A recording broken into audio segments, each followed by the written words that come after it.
It's a great day to chat. Magandang araw sa inyong lahat. Welcome to the Cherry Mercado podcast where we celebrate human experiences by uncovering people's stories one chat at a time. And today, siya ang talagang gusto ko maging first guest dito sa podcast natin because there's so many things about him that I wanna know about. We'll go there. We'll introduce him first. Siya po ang presidente ng Filipino TV, where we are right now in the studios. Philbert. Hi, Philbert. Ayun, long time. Thank you for having me. Ayan. Oo, si Philbert talagang joker. Naku And naman. sometimes, at least this is my chance to really ask you serious questions. Nako, with serious answers. Hindi naman. Buti na lang ako mag-edit. Hindi. So first of all, itong Filipino TV, because this is, personally, this is one of the reasons why I'm in Canada. Selfish, no? Para sa akin pala. Pero, tell us your journey muna dito sa FTV. How did you get started? Nung nagsimula dito sa FTV, parang volunteer lang dati kasi meron kaming grupo dati and mga musikero, mga artist, and wala kaming platform. Hindi pa ganun parang valid yung YouTube. So, sa mga community na mga network, doon namin na-discover itong Filipino TV. What? May Filipino TV pala. Yung Mabuhay Channel, may mga ganun pa nga. Tapos, wala kaming alam sa mechanics sa broadcasting na mga ganun. Pero one thing led to another na nagkaroon kami ng half hour na slot. No? Na kami bahala kung Ikaw nag-negotiate noon? So there was already a Filipino TV before you came in? Actually, lang siya talaga, puro mga movies. Oo. Na walang nagpapatakbo na nandun lang siya. I guess wala namang mawawala or na-decide dati, okay, who cares? Lagyan natin ng half hour. And then, dun nagsimula yung relationship. Technically na nasa ibang lokasyon pa yung ECG, yung ethnic channels, no? And sobrang nagkaroon ka ng access first time na, ganito pala sa parang studio. Ang liit pa dati, talagang makita mo like fraction lang ng laki nito. Tapos, parang sa mga panahong yun yung na-expose ako sa production. Sa parang from a music audio background, parang unti-unti ang tinatawag ka, interesting pala to sa video side, sa broadcasting side.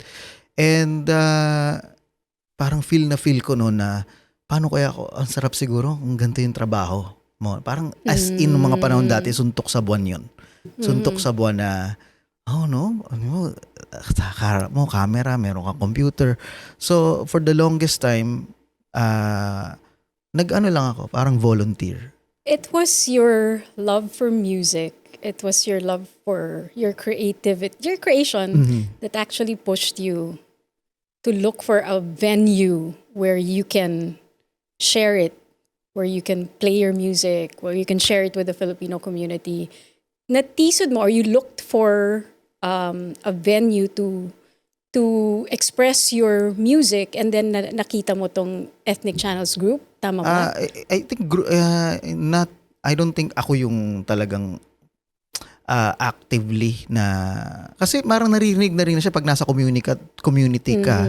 May mga nakikita ka, Mabuhay Channel, parang gano'n, Filipino TV, sa Rogers. So parang so parang may awareness na. Pero wala kang alam sa ano ba talaga 'yon. Hanggang sa yung makukuha mo na yung contact person, may research mo. And noong mga panahong 'yon, parang para lang ma-justify, I guess, na yung passion mo, yung hobby mo, however parang hopeless na at least kung meron kang gantong project na maski 30 minutes a week na kung ano man yon, parang enough na parang na-justify. So at least hindi to parang biro lang or parang may kabuluhan it's yung looking for pero meaning and legitimacy. You said you were volunteering in the beginning. Oo. Diba? Kasi That wala means you were working without pay. Oo, talagang yung mga panahon na yun, nagustuhan ko na parang yung around ka sa mga ganong environment. Kasi nung panahon na yon wala silang opening. Wala talaga. Diba? So you didn't stop there na parang, oy, walang opening yung iba dyan. Sige, bye. Hanap ako ng iba or I'll give up on what I'm doing. Ikaw, parang wala silang opening. Sige, volunteer ako. Kung may mga... Hindi yung mga panahon ngayon, wala nga kinalaman sa FTV. Basta anything na production related, whether magkakopy lang ako ng mga files, kahit ano, masaya na ako doon. Basta, Kasi you're surrounded by yung environment na gusto mong to belong to. Noong mga panahon na yun, sobrang ibang environment siya, pero I wouldn't say na creative environment. Parang ano lang siya, maraming computer, merong camera sa kabilang kwarto, pero hindi pa talaga siya, like again, suntok sa buwan kung ano yung ngayon. Okay. Diba? So, and then how did that progress? Yung dati kasi from yung volunteering, no, kailangan mo rin, ang next step doon is, paano kaya ako ma-hire? Wala naman. Wala talagang posisyon eh. So, hindi, kumbaga, mahirap umasa sa talagang alam mong wala. Kumbaga, merong ka nakita maliit na clinic, meron ng 3 doktor, bakit ka pa? Wala eh. Alam mong wala. So, yun ang reality dati. So, yun muna. Kalimutan mo na yung parang yung mga ibang vision mo. Kasi step by step yun eh. Paano ako man lang kumita man lang ng ano. So how did you get hired? I guess yung pag-araw-araw kang nandun na nagiging close ka rin sa mga tao, nakikilala ka, nagiging familiar sila sa'yo, hanggang sa baka swertihin, may ibang magkasakit o ma-fire, nandun ka. Diba? Copy and paste ba ng mga files? Diba? Nandito, di ba? So, and that's what happened, right? Parang ganun. May nakaaway yung manager ko dati na hanggang sa, na-fire. Why look kailangan further? Kailangan ng merong, kasi non-stop yung trabaho. Hindi naman rocket science, di ba? So, ko per ora. No? Pero, part-time. Yun ang mas masahol kasi, parang, nandun ka pa rin araw-araw, pero dahil nga per ora, nag-hope ka na may ipagawa sa'yo. And sa katotohanan yan is konti lang naman yung trabaho. So may days that you won't get paid? Lagi. Nandun ako araw-araw, pero baka ang pwede ko lang singilin 1 oras, 2 oras. Pero ang importante doon, I guess, yung relationship ko dati. Na binibuild mo. So, siguro na yung awa din, na parang... alam mo na gusto kang tulungan. Kasi nakikita nila kung gaano ka kadeterminado nandun ka araw-araw. Kumbaga parang may nanliligaw sa'yo. Kahit ayaw mo nung simula, diba? Tapos lagi nandun sa bahay, wala ka ganun. Parang after a while, sige na nga, tingnan natin kung mag-work. Natanda ako dati na tumatambay pa kami noon na kina Anjo. Kasi parang wala akong trabaho na yun yung nasa limbo kakatapos lang nung bar. How old were you ba at this time? Siguro mga, I don't know, 20-something. Hindi ko na matandaan. Mga 10 years ago? I don't know. Mga ganon. More than 10 years. Was it financially challenging? Yeah. I suppose. Pero ikaw pa lang naman ang binubuhay mo. Wala nandito pang na yung wife ko. asawa. Nandito na. Pero wala pa kaming anak. Hindi pa ganun yung mga obligation. Hati-hati pa kami sa bahay. So, financially, mahirap. Pero, wala ganun talaga. Mag-iintay ako na may tatawag na baka may kailangang ipagawa or baka may event na kailangan ipa-cover. Were you doing ipa-cover. other things apart from that? Racket dito, racket doon. Talagang lahat ng parang pwedeng gawin. So, tinry ko lahat, mga kasal, mga production sa kasal, mga community na parang commercials, production, lahat ng pwede. Basta masaya ako At this time, sabi mo, bumili ka ng diba? Ng gamit mong sarili? Utang-utang. Meron, diba? And, yun nga. Yun yung journey. Tapos, how did you eventually become head of FTV from then? From part-time? So, after ilang years na ganun ka, And then siguro yung mga unang trabaho kong sobrang pangit talaga. Sobrang pangit. So at that time like ano talaga siya gradual like hindi mo pwedeng gawing resume yun. Yung mga pinagagawa mo dati. So fast forward ilang years, yung mga project dito, maliit na project dito. So yung skill mo, 'di ba? Gumagaling ka din, mas nagiging professional ka din. And yun, dun mo ma-realize na parang actually parang nasa ako noon crossroad. Kasi sabi ko nga racket dito, racket doon, 'di ba? So kami ni Ann ang pinakauna ditong nag-expand yung Balitang Amerika. Kami ang pinakaunang dito. Correspondent. Oo, kaming dalawa. So, okay din ang pera sa panahon dati kasi per project, divided by 2 lang. Tapos, 1 minute, 2 minute na mga lang, di ba? Ang dali. So, lahat yun, ang laking tulong kasi mahahasa ka eh. Yung hands-on experience mo na pupunta ka minsan sa may mga court date or mga interview. Yung mga ganyan na very crucial interpersonal skill mo. So naging correspondent sila dito nung Kami ni Balitang Ann. Amerika, Oo. which was an ABS-CBN News, right? Tama. Production. Oo. So sila yung kumukuha ng storya dito. Dinidikta ba sa inyo yung storya o kayo ang humahanap? Si Anna nagpipitch and then for the most part kasi ang Canada, isang segment lang siya sa totality nung So, Si Ann Wong po, isa sa mga producer natin dito. mhm. Ann Wong, Philbert Wong, pero hindi po sila mag-asawa. Hindi po sila magkapatid. Pero, yun, pareho silang Wong. Yeah. Okay.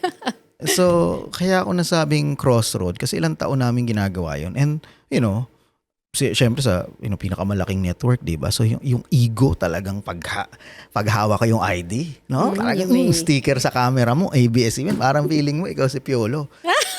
So, again, okay siya na umabot na ako sa ang dami ko nang ginagawang mga project nun na tapos nagtatrabaho pa ako nun dito sa ECG, no? Hindi FTV So regular production lang, mga ganon.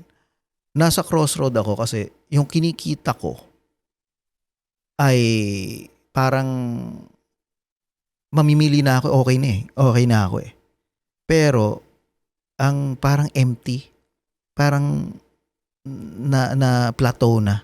As a creator, parang feeling ko, ito na naman, may bagong nag-open na business ko, pupuntahan natin, i-video natin. No, same na. So paulit-ulit, walang connection. So parang dun naisip na, eto ang FTV for the longest time.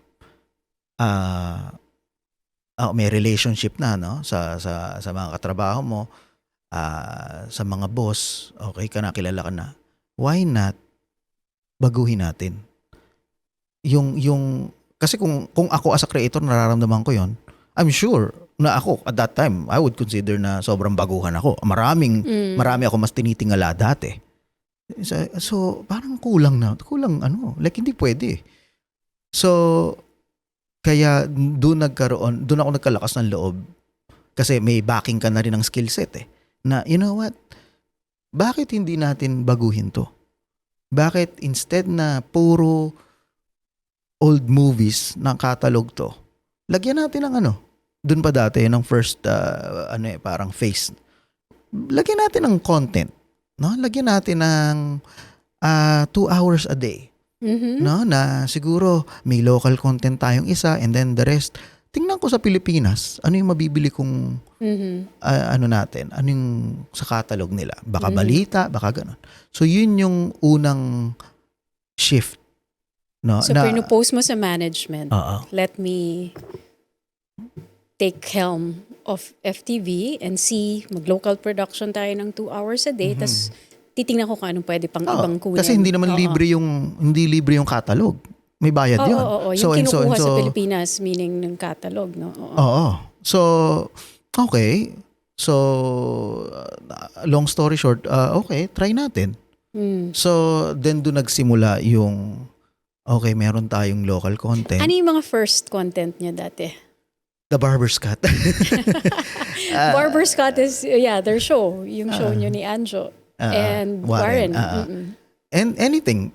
Kumbaga, So yun pala ang isa yun sa mga una. premiere, okay. Isa yun sa mga una. And then yung yoga, meron din kami, yung Yeah. yoga. Oo.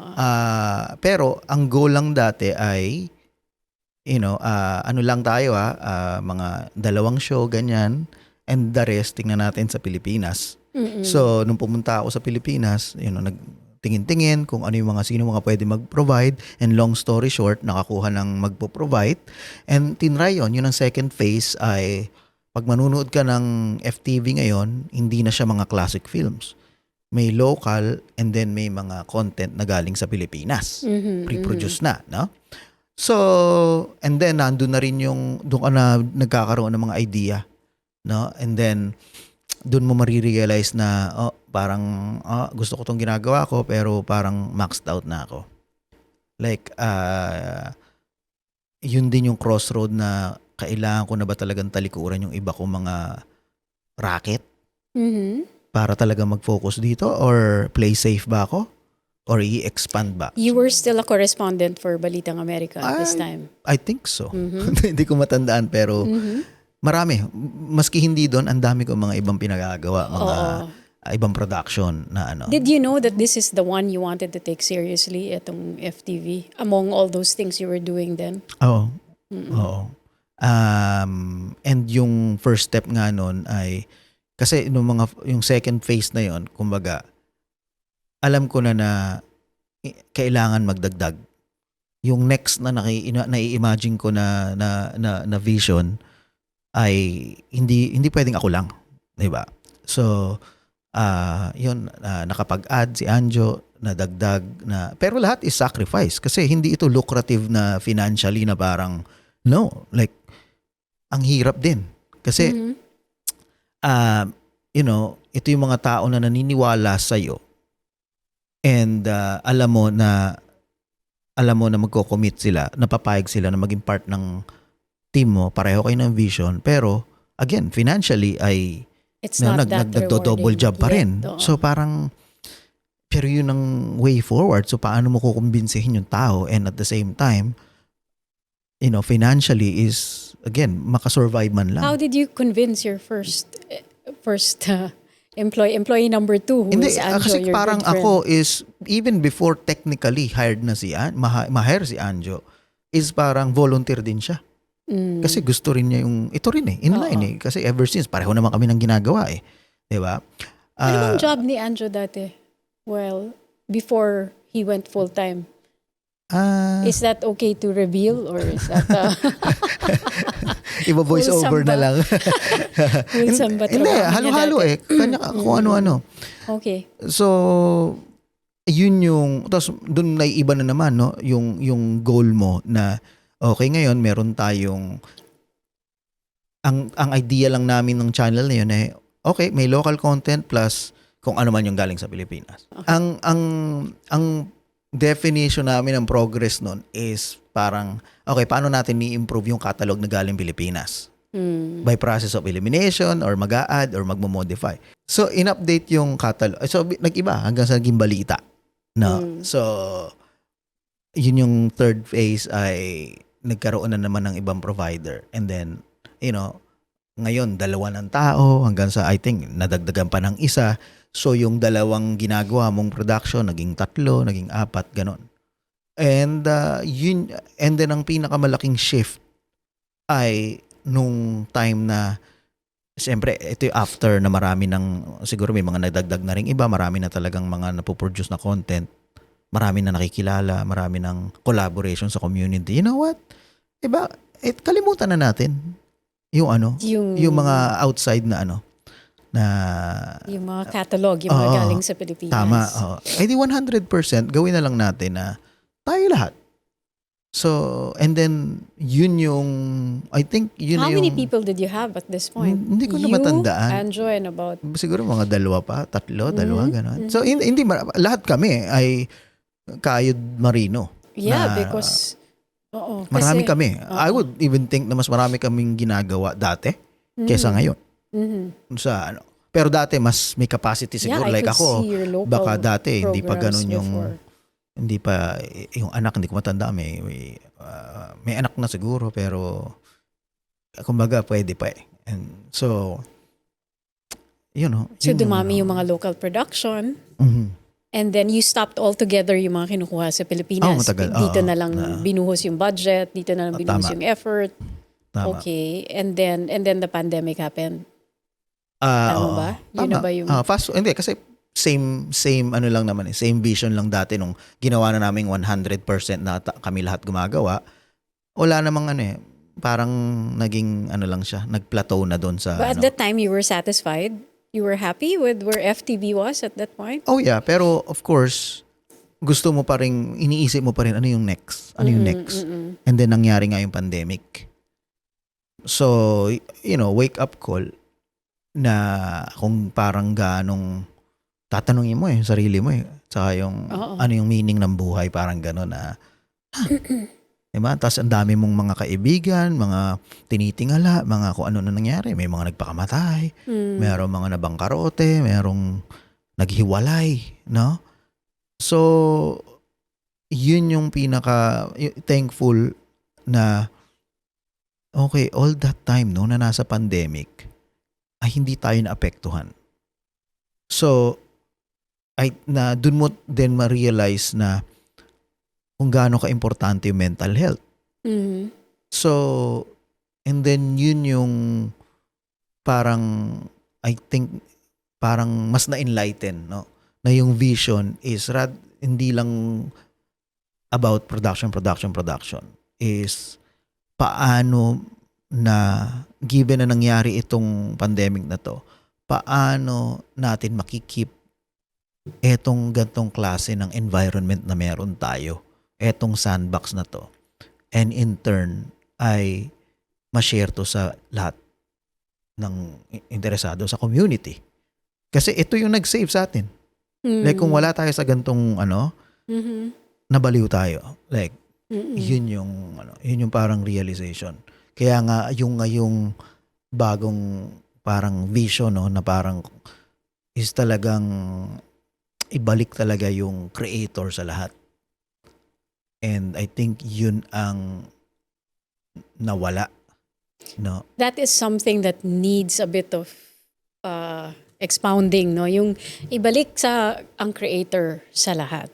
That's your vision. That's the time kasi when I became familiar with FTV and when we were talking before I went on board, yun yung sinasabi mo parang at that point na ako pumasok na I was hearing you say na gusto mo yung creator na ma-share that everyone in the community realizes that they are creators and you want to be, FTV wants to be the place where they can express that or we can empower them to do that. Paano yun marirealize in reality, in practical terms? Unang-una, yung pag-reclaim ng definition ng ng being a creator.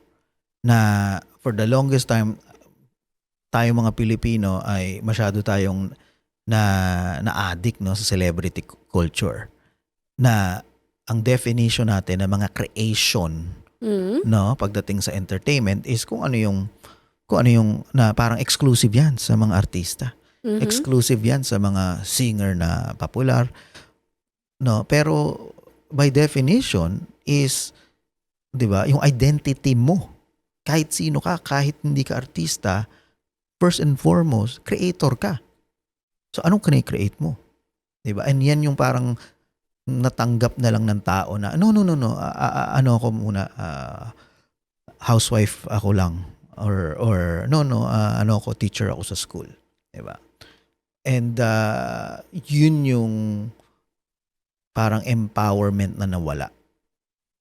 No, na imbis na from within ka kukuha ng magke-create no at magko-consume ng mga materials ng mga creative is kinalimutan mo na na meron kang capacity na mag-push out from within. Ano ba yung ibig sabihin mo ng creation? Halimbawa yun, kung teacher ako or I'm a receptionist, or I work in the pharmacy, I'm a nurse. Ano yung pwedeng itap na pagka-creator doon? Kasi sometimes they don't think of themselves as creators. 'Di ba? Kasi nga, medyo cliche. Pero kailangan hanapin mo yung something muna na nag-i-spark ng joy sa'yo. And hindi naman sinasabi na, no, hindi pwedeng lahat, na hindi ka pwedeng magkaroon ng fulfillment kung, halimbawa, teacher ka or kung office employee ka, 9 to 5. No. Pero wag mo kakalimutan yung mga maliliit na bagay na nag-i-ignite ng fire sa'yo. So, kung meron ka 9 to 5 and talagang ang gusto mo ay mag-bake ng mga cookie, 'di ba? So, hanapin mo muna 'yun. And then, yun nga talagang as long as nagki-create ka, not necessarily agad-agad talikuran mo yung sugalan mo yung buhay mo, kalimutan mo yung mga responsibility mo. Not blindly na ganun. Pero enough na 'yon na meron ka lang kini-create. Diba? I think na you give time for that expression. Na hindi pwedeng na-absorb ka na ng 9 to 5 mo tapos family pa, and wala kang, and in a week or kung ano man yun, wala kang nagawa. Kasi yung ginagawa mo sa trabaho, you're creating hindi para sa'yo. Diba? Para sa, kung ano yung role, kung nasa bangko ka, is like hindi ano yun. Is it possible, do you think, that they're creating within their 9 to 5? Nasa sa tao yun. Ngayon, example, 9 to 5 mo, bangko, kala mo, teller. Okay? Mundane, repetitive, di ba? Pero, may mga tao na kung itatap nila yung creator side nila, even yung exactly same task na yan, pwede mong i-elevate yan. Di ba? Na, kaya nga, may mga taong nagme-make ng difference, mapa basurero ka o again sa is yung capacity nila na That is so i-elevate yun. true. And hindi mo mai-elevate yung trabaho mo. Hindi mo siya magagawa gracefully kung kung hindi ka create. Kung hindi mo tinatap, no? Actually, ang ganda nga Wilbert and I have talked about this a couple of times. Pero naalala ko yung isang elevator person sa isang mall sa Philippines, nag-viral yung video niya. Kasi, yun ang trabaho niya buong araw. Up and down siya ng elevator person siya, taga-pindot. Alam mo sa Pilipinas, spoiled eh. Kahit elevator, may taga-pindot pa eh. So, ang ginagawa niya, na-memorize na niya lahat ng store sa first, second, third floor. Nire-recite niya for the passengers. Sasabihin niya, first floor, we have da-da-da-da-da. But it was very entertaining. She's very welcoming. She made her job instead of becoming boring. And nai-stimulate. Nasi-stimulate siya. Pinilit na lang niya ma-stimulate sarili niya kasi otherwise up and down lang siya, diba? And yan ang maganda, magmamanifest yan sa mga ibang bagay. Kasi once nasabi yung elevator, no? Okay, gusto niyang bigyan ng value, no? So kinabisado niya siguro kung ano yung parang tour guide siya, siguro, no? Tapos after nun, masaya na siya doon. Guess what? Na-fulfill, no? Na-satisfy yung first goal niya. Trust me, magaan yan. Sa ibang baka sa pag-uwi sa bahay, maging creative ka nga para ka MacGyver eh. Di ba? Yun ang importante eh. Then, parang domino effect yan. Yun, ganun ka-importante yun. And what is FTV offering for these people? So, yun yung parang isa sa mga realization during the pandemic na you have to tap into everyone, di ba? Everyone is a creator. There's something inside you that makes you want to tap into that. How is that different from passion? Kasi since I follow your passion, that's or your purpose in life. Are these all interchangeable terms? Creation, you're being a creator, your passion, or your purpose. I think una kung i-accept mo muna na creator ka. And then kasi, kung alam mo na creator ka, then it follows na imposible na wala kang mahanap na passion. Imposible. So, and then, once meron ka na talagang passion, no? And marami hindi not necessarily isa lang passion, no? Hindi magme-meditate ka, gusto ko no, hindi ganoon. Sa mga mga little battles kailangan mong kailangan and it can change, 'di ba? Oh, like halimbawa ngayon, Like si Mikey Bustos, his ants. I mean, it doesn't have to be highfalutin. It doesn't have to be, you don't have to be an artist who paints or a musician who can play the guitar or sing well. It can be in gardening. It can be in, you know, bugs, insects. Your son loves frogs. I mean, whatever sparks your interest. There's nothing small with passion and creation, right? Kasi minsan baka iniisip nila, tama yung sinasabi mo, first step, i-recognize muna natin that creator tayo. Kasi yung iba, hindi naman ako create. Hindi ko kaya yan. Wala ako yan. Tama. Sila lang yan. Talented. Wala man akong talent. Kaya dito lang ako 9 to 5 lang ako kasi ito lang kaya ko gawin. Tama. Diba? And syempre, hindi mo rin masisisi kasi, again, nanggaling lahat naman dun eh. Na yung fear na nandito ka sa North America, tapos magpapaka ano ka, alam mo naman dito, mga bayaran dito, commitment dito. 'Di ba? Like medyo pero again, Malaking kaya nga sugal. ang first step is wag na nga lang pag-usapan yung, hindi mag-quit ka and then all. No. Very small things nagmamatter 'yan. Kaya nga ang pinaka-importante is, alam mo, itong mga creative na to, yung pagiging storyteller nila. Yun ang pinaka-importante. And yan ang nawala sa lahat. Hindi nawala. Siguro hindi na practice, na suppress. And yan yung pinakamagandang na practice, na not necessarily na mag-engage ka agad sa mga commitment. Pero just be a better storyteller. And paano ka magiging better storyteller? Hanapin mo muna. Kasi may mga bagay na nagre-resonate sa'yo, di ba?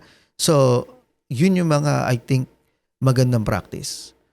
And then, yun, mag-evolve din yun. Then suddenly, mas makikita mo na, na mas maraming ng tao nagre-resonate sa mga kwento mo.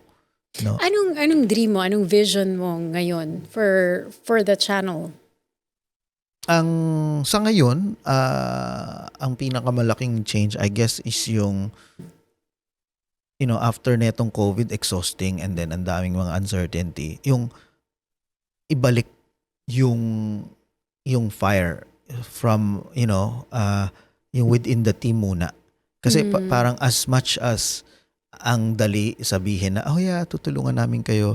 Oh yeah, maging mentor kami. Oh, itong mga resources natin dito is share natin lahat. And then, creator kayo. Kung tayo mismo is parang internally hindi na ma-manifest yun. Like kung ako is wala na akong kine-create. Di ba? Like parang medyo hypocrisy naman ang yan, no? Yun ang goal muna. Parang i-replenish and i-reorganize, and I think mas natural progression yung lahat, hindi lang yung community ang na-empower, tayo mismo. So I think yun ang... So ano yung parang involvement of the Filipino community in Canada? When they see FTV, how do you want them to see it? I hope na ito yung masasabi nyo na part kayo, na yung klase ng mga programming, the way it's curated, ay against sa kung ano yung yung toxicity na makikita natin sa lahat. Kasi na-realize natin dito sa pandemic, sa ganyan, sa politics, yung mga news, no? Otherwise, magandang content ang news, di ba? Like public service, may information, pero you know what? Yung toxicity. So, yun ang hopefully maging ma-fulfill natin dito, na lahat ng gagawin natin dito is, yun muna, yung healing, or yung parang for the good, na wala yung mga toxic na mga Yun. I think... Actually, when you talk to Philbert, to me, you're kind of an enigma. When I met you, he has this very big, deep ideas, and it just stems out in it branches out in a lot of topics. But I resonate with the values, because I know that Philbert really wants to change the world. Hindi naman. Hindi, pero may ganun eh. May parang may vision siya na he's a visionary. Merong mga things that he has opened my mind into na hindi ko naisip dati. You love technology. You want to use technology for I've always had a biased negative vision. I was scared of technology for my kids. I was scared of the future that technology will bring because I feel like it will lessen the human connection. I feel like it will basically corrupt children's brains if I can go to the extreme and just simplify it that way. But you have presented another version of the future with technology where we can use it to make things better. Exactly. So, totoo, lahat talaga pwedeng sobrang destructive ng technology, which is, ang social media is, product ng technology. So, the only way talaga I think magawa natin yung part natin ay yun nga pagdating sa content curation. No, anong klaseng mga content ang ilalagay natin, ang gagawin natin, 'di ba? Kasi kung nandun yung toxic na parang nature, madali lalo na ngayon sa industry ngayon ng mga monetization, social media, very lucrative, no? Ang ganong klaseng mga content, 'di ba? Lucrative ang magkaroon ng conflict. Kaya nga yung mga news, 'di ba? Sabi-sabing ganyan, pero the amount of traffic and money na nakukuha ng mga news organization and mga influencer, mga personality dahil meron silang mga take, no? Talagang makukurap ka. And yun ang nakakatakot. So paano tayo lalaban dun? How are we gonna be the force or because that's the goal. We want to present them with content that will hopefully balance out the toxicity. I mean, tayo yung... Tama. Pero yung content na yun is parang maging vessel lang tayo. Ang content is, yun yung nasa puso nila. And kaya nga ang importante is ma-realize na hindi yung mag-ano lang sa... Kumbaga, kung deep inside, gusto mo halimbawa lang magkumpuni ng mga cellphone, 'di ba? Or tinker sa kung ano man. So, bakit ka aasa na makigaya sa hindi gusto ko kasi gusto ko yung mga controversial takes. Gusto ko ganito, gusto ko magpaganto klase na streamer. 'Di ba? Meron kang something na meron kang something na kine-create. 'Di ba? Na hindi ka lang gumagaya sa kung ano yung norm. Na hindi kasi sa usong-uso sa Pilipinas usong-uso sa social media yung ganito mga prank na ganito o yung mga chismisan na ganito na parang mga Rapi Tulpo na gano'n na, 'di ba? Kasi doon ka nagre-rely. Pero kung again, wholeheartedly tatanggapin mo na meron kang capacity na mag-share ng sarili mong story. So, 'di ba? So yun yung gusto nating gawin and yun yung maasahan nila from us hopefully in the next couple of months. Galing pa rin sa kanila yung content, yung idea. By tapping into their authenticity. Oo. And so 'di ba? Yun yung hope natin. Where is this all stemming from? I mean,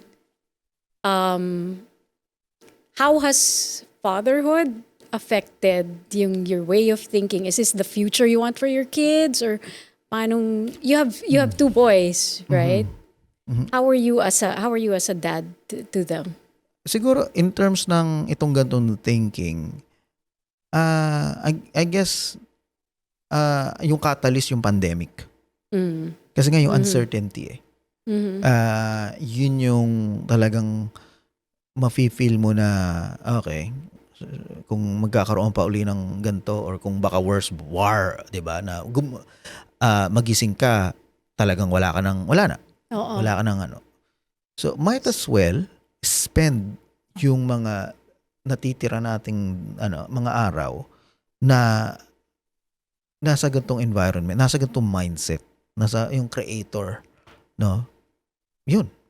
Na ang identity mo talaga ay as a creator na I'm glad you're still in that, Kasi for a time, medyo matagal nang nag-open. A lot of people have been forgetting na we really thought we were gonna die during the pandemic. I mean, during that time while we were there were really things na parang, sige, once we get through this, pag nakalabas tayo ulit, we wanna do all these things. And I'm just glad that's still fresh in your mind and that you're still holding on to those thoughts and goals. It's easy to forget once you have all the trappings of comfort once again, all these privileges that you used to have are back.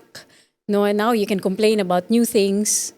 But then it's good. And Philbert does remind me of that na parang minsan, oy, buti nga. Ay, ano ba yun? Parang may gagawin tayong social media thing nun na sabi mo. Something like Thanksgiving or something na parang, buti nga ngayon magkakasama na tayo. It was like after the pandemic. So yeah, that was really a turning point, no? But I want to ask like how you are as a dad with your two boys. So, I think ibang-iba. For the most part, iba sa kung paano ako napalaki. And I think hindi lang ako. Baka yung generation ng mga bagong mga parents din ngayon. Kasi, di ba, pag nasa Pilipinas dati, doon ako lumaki, normal na conversation, stricto yung parents. Di ba normal? Na laging merong good cop, bad cop na yung nanay, mas malapit ka sa nanay, then yung tatay, laging yun yung parang stereotypical stricto, no? So, ngayon na ako na yung magulang, parang super iba yung relationship namin ng mga anak ko. Na hindi ko sinasabing masama ang relationship namin ng parents ko dati, pero ibang-iba yung style ng pagpapalaki. May mga bagay na parang mas na-appreciate ko, meron namang parang naki-question ko, oh my God, bakit ganun? No? Halimbawa, pagdating sa disiplina, pagdating sa takot, tanda ko dati, isang sut-sut lang ng tatay mo, alam mo, sabay-sabay. Nanginginig ka na. Sabay-sabay kayo kumakain. Bawal talaga ganito. Yung laruan, no? Hindi pwede yung pabili ka. No. Yung mga luma mong laruan, magwi-wish pa ako no, pwedeng palabas dun sa aparador. Tapos yung kung ano yung kinuha ko, may ibabalik ako. Kailangan isa lang yung nasa labas. Kailangan isa lang, oo. Pagtapos ka na doon sa pagpapalit. Oo. Okay. So, yung ngayon naman, parang, so yung takot talaga nandun. No? Yung takot talaga. May curfew, may ganyan. Ngayon, is parang, I guess yung mga hindi ko naranasan, is yun yung naturally, hindi ko sinasadya. Ganun yung parang, naging relationship namin yan, mga anak ko, na sobrang parang how old are the lang, boys? Magna 9 at saka 4. No? So, kasi nung 9 ako, natatandaan ko na nung 9 ako. And iba. Now, you give them more freedom. So, hindi ka strict? I don't think so. And I know they have lots of toys.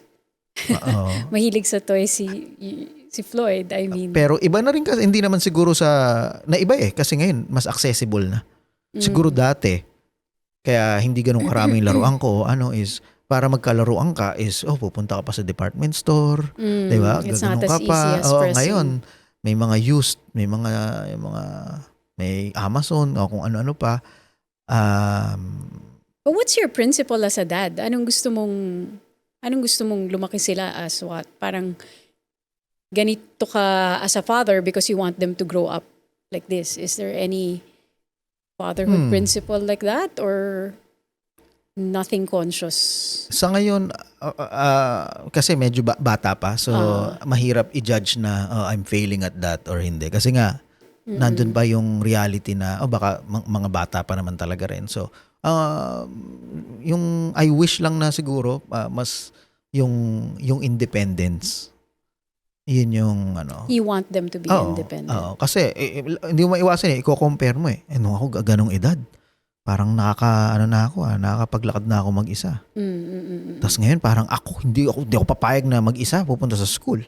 Natatandaan ko dati, ganong edad, 10 ako 9, 10, naglalakad kaming magkapatid papunta sa school. Kami lang ngayon, maski sabihin mo next year, parang nope. Parang hindi yata. Parang, so, and yung pagiging masyadong sheltered, I'm sure, masama din yan. Yun ang guilty kami na parang masyado mong nasi-shelter yung bata na parang, alam mo, ultimo, huwag kang makyat dyan. Pero ang totoo nga, dapat. Diba? Hayaan mong mabali-bali buto niyan, madapa, masugatan. Kami naman, parang, wag na. So, lalaking parang marupok. Ikaw, pinabayaan ka.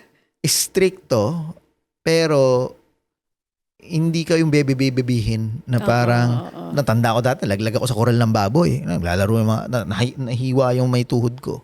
Pinalo pa ako. Diba? Ngayon, maski kasalanan na, huwag kayo magtalunan dyan. Sabi ng wag, tapos biglang, babag.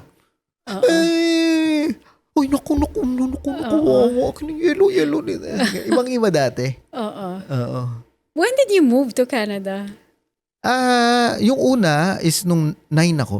Okay. Pero months lang kami dito. Kasi masyado pa kami bata. And then yung susunod na balik namin dito, yun yung 15 ako, nung 2020. 2020? Ay, sorry, 2000. Year 2000. Oh, nagulat ako doon. 2020 pandemic na yun. Year 2000, you were 15 and your sister was? Sister, di ba? 17. Okay. Ano ba? Yeah. So, dalawa kayo? 2 taon Dalawa lang tanda niya kayo, sa akin no? Okay. So, tama. 15 Kasi, and 17. Tama. Tapos, your parents had to go back to the Philippines as kayo lang nandito, di ba? Oo. How was that like? Sobrang iba. Kasi parang na-culture shock ka. Okay? Kasi wala dati mga social media, di ba? And yun yung time na I think yun ang pinakamahirap mag-migrate. Lalo na sa panahon dati. Bakit? Kasi 15 ka, 14 ka, parang may mga groupies ka na sa, medyo may mga ano ka na, iniibig-ibig, naiwanan ka na, lumalandi ka na di ba? So, tapos biglang culture shock. Malandi ka shock. pa rin naman At least sanay na. Hindi. Culture shock. Tapos, hindi lang culture shock, yung family na masya ka kasi biglang from complete parang yung typical nga na family magkakasama, 3 times a day kakain sa isang lamesa, magkakasama, to biglang kanya-kanya. So yun yung nakaka-shock din. Hindi kayo walang relatives na pinag-iwanan sa inyo, no? So kayo lang dalawa nakatira sa bahay? Tama. Kayo ng sister mo? So siya yung parang nag-alaga sa'yo? Hindi rin, kasi parang pareho kami na parang nakawala sa lungga. So parang strict. Yung sense ng independence ay parang, respecting each other na, okay, bahala ka sa, in a good way, bahala ka sa buhay mo. Sige, go lang. Ako rin, go lang ako. Parang gano'n. How often would your parents be here? How long? Once a year, mga gano'n. Gaano katagal yung once a year? Usually, pag... Isang buwan? 6 na buwan? Paiba-iba. No. Mga maximum siguro 1 buwan. Mga gano'n. So, and marami pa doon, tanda ko talaga is hindi during the holidays. So, talagang nakikipasko ko. Sa kina Anjo, Diyos ko, ilang Pasko ako na hindi ko kamag-anak. Tas kasi wala akong wala. So you were forced to mature early? Parang hindi mature. I think mas naging manhid. Kasi I don't think naging mas mature ako dahil sa mag-isa ka. Like kasi mag-isa wala. Di mag-isa ka lang, hindi ka naman porket mag-isa ka is naging productive ako na parang nagkaroon ako ng parang profound na Is that the time when you found music as a nung sa Pilipinas pa lang, na na ako sa banda-banda, mga ganyan. So pagdating dito, like yung typical na high school band na, musikero, pero nothing professional. So you play the guitar? What? Like kung ano-ano. And you had a band? Sa Pilipinas. In the Philippines. Okay. And pagdating dito, isa yung hope mo na parang yun na nga lang yung outlet, di ba? So, magkaiba ang culture, magkaiba ang pero at least, I mean, ang Red Hot Chili Peppers is pareho yan. Alam mo yan? Pareho yan. So, yun yung parang naging saving grace din na, makakahanap ka dito ng parang outlet ng mga grupo na, again, wala social media dati. Wow, I can imagine that was teenage life. So you were in high school, you moved here, you were pretty much independent. How was school? Was it culture shock then? You were never bullied? It was okay? Nabully kami. I think dahil sa physical appearance din. Talaga? Kasi ako ng kimpi, tapos may salamin. Anong kimpi? Alam mo yung gitna yung Basta siguro again, kung ako nakita ko sa sarili ko dati, binato ko rin ng tinapay nabully kami. Pero again, ganun talaga. Culture, ibang school na sobrang na-underestimate ko. Alam ko, kasi tanda ko dati, lagi sinasabi, hindi, matatalino mga Pilipino pagdating mo sa Canada, mani yan. So, okay, yung pala, may mga subject na gano'n, na parang gano'n, hanggang sa hindi ko sineryoso, tapos nagtatrabaho ka Pwede ka na mag-part-time. So, kumikita ako noon. $5.85 yata per hour yung una kong rate sa grocery, no? Tapos biglang, wow. So, yung part-time naging technically full-time hours. Kasi masyado mong in-underestimate yung school. Hanggang sa bahagya ka ng pumasa. Tanda ko noon, ang pangit na mga marka ko. Kasi para talaga akong ligaw na kaluluwa noon. Nagtrabaho, tapos bahala na. Na para lang makapasok ako sa post-secondary is, nag-ano pa ako, summer school, night school. Like, literally 3-hour commute. Ganon, tanda ko yun. Was it because you didn't do well in high school? Yeah. Okay. And then what did you take up? Nung nag-college ka? Psychology. Psychology. Undergrad of psychology. 4 na taon. 4 na taon. Wow. Galing ka pala sa psychology. Okay, ba't ako natawa doon? And then you had, after psychology, this is the time you worked in a bank already, right after? Or? After, So, again, yun yung, ang gusto mo lang, yung lahat naman ng parent, lalo na dati, di ba? Like, gusto lang makatapos. Yun ang lagi narinig, di ba? Makatapos ka lang, di ba? Bahala ka na, makatapos ka lang. So yun, parang pinagbigyan mo lang na makatapos. Pero at the same time, ako naman pumili nun. So, nung tinitingnan ko yung mga description, parang na-interest naman ako na, alam ko na hindi ako magiging psychologist o pero at least, masasabi ko na hindi ko naman sinayang lahat. It's a very good basis. I wish if I was to go back, I would love to take psychology. Lahat ng profesyon na papasukan mo, ang gandang baseline ng psychology. Tama. Paano mo nagagamit ngayon yung psychology? Ito mo, may podcast. Hindi, I think yung mga, hindi naman siya, yung kala ng iba, yung puro na lang yung manghihipnotize o mga ganun. Hindi, kadamihan mga parang biology at saka Pero I think kung ano man 'yon, ang importante ay maski sabihin pa natin na hindi mo gusto 'yon, hindi mo linya. Yung humility, no, yung pag-obey. Kasi eventually kailanganin mo yung mga yun Being in a school system where you have to follow rules, where you have to show temporarily, up. Yeah. Yung just showing up every day.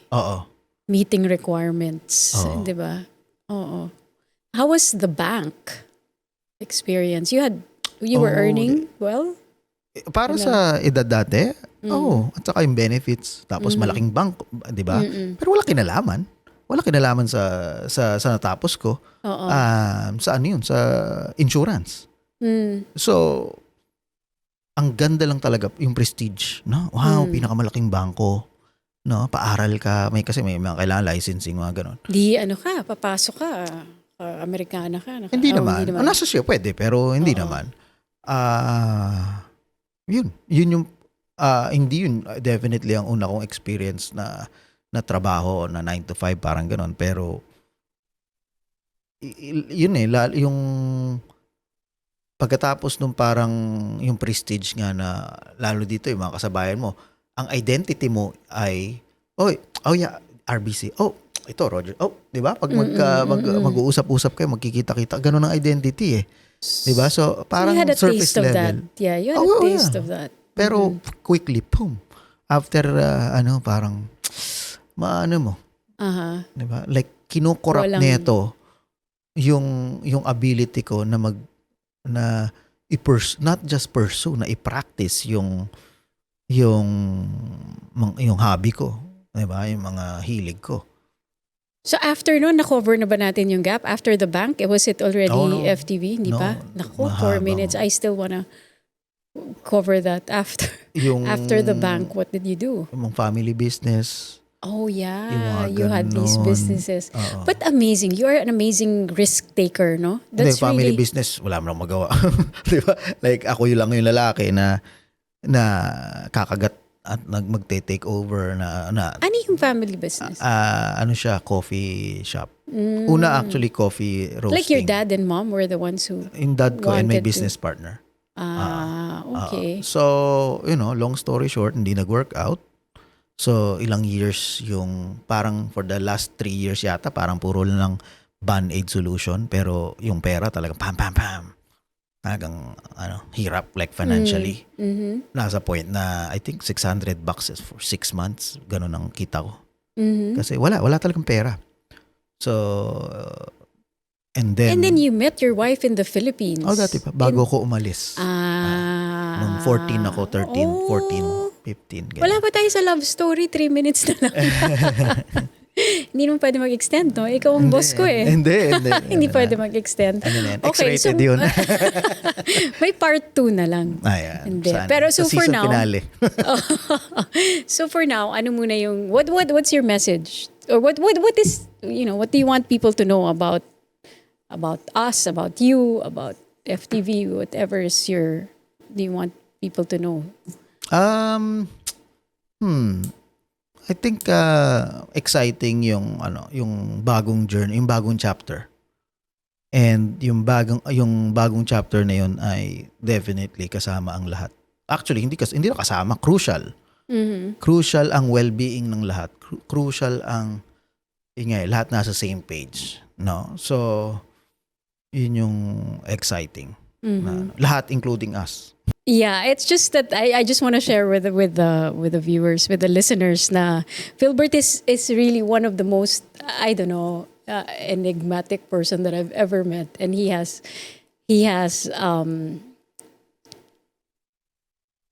penetrated my curiosity, in a lot of ways. Like the way he thinks, he's into a lot of aspects, and I resonate with his values in a lot of aspects. So there's actually a lot more to talk about.